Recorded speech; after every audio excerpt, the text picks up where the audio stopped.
Hello again. Cardiff's most famous daughter returns home at the end of this week for 2 concerts at the city's newest venue, the Cardiff International Arena. Yes, Shirley Bassey looks set to sell out the vast new hall for its opening. And as the work's been going on to get the venue ready, Shirley Bassey's been in London recording her new album. We caught up with her there and asked her how she felt about the concerts. It's an incredible challenge. You know, I say yes to things, and then after, I sit back and I think, what have I done? You know,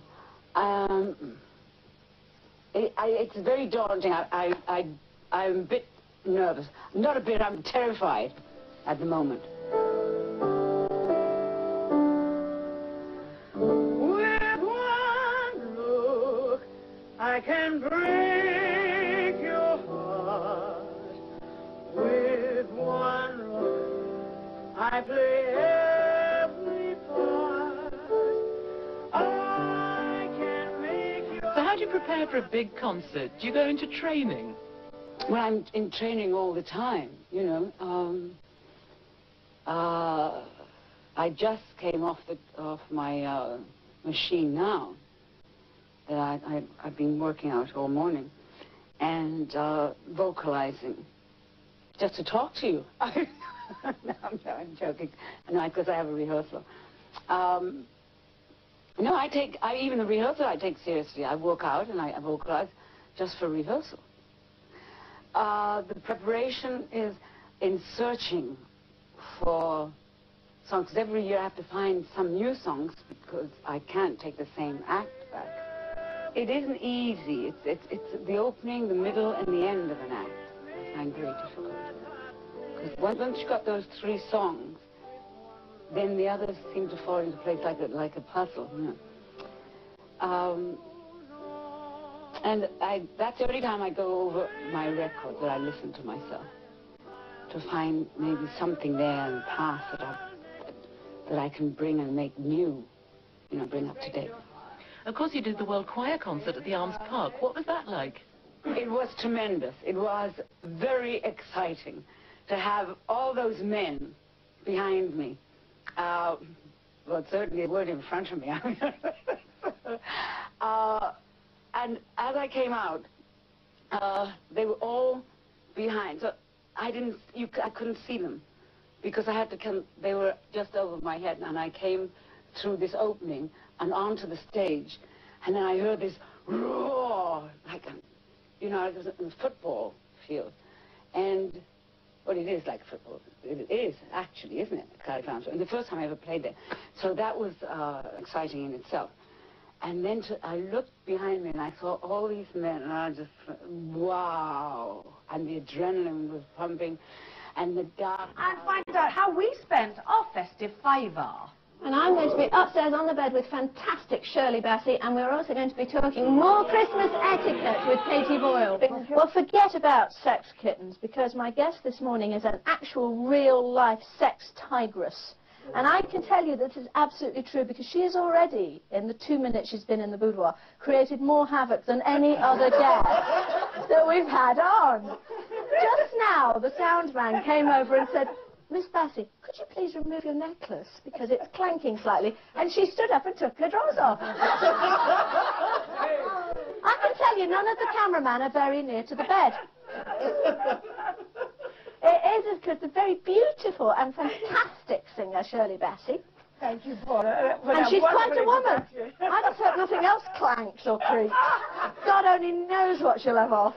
Well, I'm, you know, I've always been accused of being a frustrated stripper, you know, and now I'm being accused of being a frustrated porno star. It is a bit like that, isn't it? With all these men around. This is very strange feeling, but for some strange reason, I'm terribly relaxed. Are you? You're at one with the whole world. Yes, I quite like it, actually. Now, it's absolutely incredible to me that you have been 40 years in show business. This year, yes. Have you, I mean, do you think it's really changed a huge amount, and has it changed for the better? It's changed an awful lot. Of course, for me, I don't think it's changed for the better. I mean, there are no stars out there anymore. There are no entertainers. There's nobody come up through the ranks like I did, like Sinatra did, like Streisand did, etc., etc., etc. You know, now it's just straight in there. You know, nobody's had any training, nobody's done any apprenticeship. But people don't last very long anymore. But that, there's that to it as well. Yeah, they have a hit and then they're gone. And I've seen them, believe me, in the 40 years. I've seen them come and I've seen them go. Now, you've recorded songs like Big Spender and Goldfinger. Did you expect that they would still be so well remembered years later? No, no, not at all. And I did not think that Goldfinger would be the hit that it was around the world. And of course, Big Spender, I never get tired of doing that, because I've made that all my own, because originally, I don't know if you saw the show, where they did it slowly, all these bored dance hall girls, you know. And my first husband, Kenneth Hume, said, well, why don't you do it, you know, sort of up-tempo it a bit, you know, and do it very saucy, as opposed to bored, do it exciting, you know.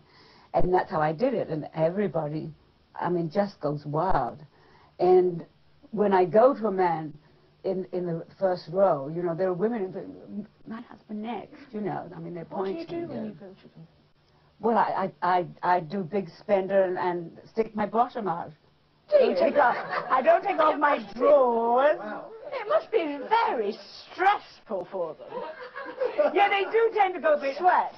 Like that, yes, yes. Golly. Crikey, I would, well.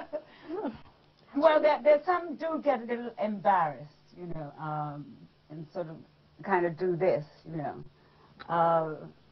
Because it is a little bit intimidating when you go right up to somebody, yeah, you know, and do anything, really. Well, yes. I mean, stick anything in their face, but your particular bottom, I think that must be rather a splendid moment for them all.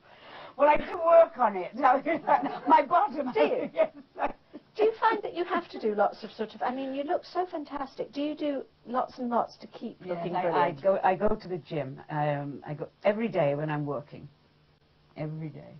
You've just done your new album. Yeah. Tell me a bit about that. Well, I didn't know it was going to turn into an Andrew Lloyd Webber album, because I was going to do... So he's even richer now, is he? Well, if this is going to be a hit, yes. And they were the two from Sunset Boulevard that I liked and that I have wanted to do. But then my producer, Gordon Loren, said, well, let's do Andrew Lloyd Webber, you know, and the various songs from the various shows. And I at first thought, I don't know about this, because they are, you know, sort of very... show songs for a singer are very difficult, because the composers do not, you know, write for singers in mind. They just hear music. And then the lyricist comes along and puts the words. And sometimes it's awfully difficult, because they just go up and down and up and down, you know, I mean, so you have to train your voice to Andrew Lloyd Webber's songs, which are brilliant, and Don't cry for me, Argentina, the truth is I never left you. Oh, there we go. You were much better than me, funny enough. What a surprise, isn't it? Crikey. Is it true you went out with Des O'Connor? Oh, yes, in the old days. Des O'Connor was very handsome and jolly and sexy, and he still is. Oh, did you kiss him? So you kissed Des O'Connor? Yes. Oh. With tongues? Oh, please. Yeah, no, this is turning into pornographic. No, it's just that I saw that you went out with Des O'Connor, and I could not leave that unturned. He was terribly romantic. He took me on the lake rowing. Did he? I did the rowing. He just sat there taking the sun, you know. And then we went our separate ways, because he was in one theatre and I was in another, and we did our various shows, and that was it. Never took me out again. He's in very fit condition still, isn't he, Des? He wears a posing pouch often in pictures. Does he? Posing pouch, Little bag thing. Stop it. One final question that I have always wanted to ask you. I always read about how you're a fantabulous shopper. What's the most you've ever spent in one shopping trip? Oh, God, you don't want to hear this. I do. I want it to wash over me. Yes. Oh, jewelry. When I bought some jewelry, and it was I'd rather not mention the name, in case I get mugged as I walk out of here. You could easily. A lot of money. Really? Yes. In one go? Clothes in one day was about £10,000. I had a shopping spree in Paris. Yes, well, that was a celebration. What were you celebrating? That the Andrew Lloyd Webber album's going to be a hit. I like a woman who celebrates in advance and spends all the money. I do that. I do that. And I have a black belt in spending. Shopping, yeah. Sinatra says his wife has, but I think I beat her. Shirley, thank you so much for being on the bed, because it's really been so nice to meet you. I liked it. I enjoyed I've always every worshipped you moment. from afar. Aww. I really have. Now I'm close. And now I can worship you very close. Yes. So while I'm worshipping you, it's time to go over to Peter Smith and the Big Breakfast News and Weather.